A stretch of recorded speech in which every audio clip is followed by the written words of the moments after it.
గతంలో 4 డబ్బులు సంపాదించడం కంటే నలుగురు మనుషులు ప్రేమగా సంపాదించుకుని చెప్పేవారు. ఇప్పుడు 4 డబ్బులు నీ దగ్గర ఉంటే మనుషులు కూడా ప్రేమతో పలకరిస్తూ ఉంటారు.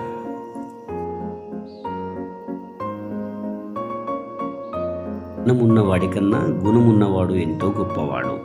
కానీ ఈ రోజుల్లో విలువ అనేది మనిషిని బట్టి కాదు, మనిషి దగ్గర ఉన్న డబ్బును బట్టి ఉంటుంది స్థాయి అనేది. డబ్బులు అనేది ఈరోజు సంపాదించుకోవచ్చు, రేపు కూడా సంపాదించుకోవచ్చు. కానీ ఈ కాలంలో మనుషులు డబ్బు పిచ్చి అనేది ఎక్కువైపోయింది. ఈ కాలంలో ఈ బంధాలు అనేటివి డబ్బుతోనే ముడిపడి ఉన్నాయి. డబ్బు అనేది బంధాన్ని నిలుపుతుంది, విడదీస్తుంది. మరి డబ్బులు తీసుకున్న తర్వాత కూడా డబ్బులు ఆ బంధాన్ని నిలబెట్టుకోవాలి కదా మరి. అందుకే డబ్బులని వల్ల బంధాలు అనేటివి విడిపోతాయి. టైంకి తీసుకుంటారు, టైంకి ఇవ్వరు.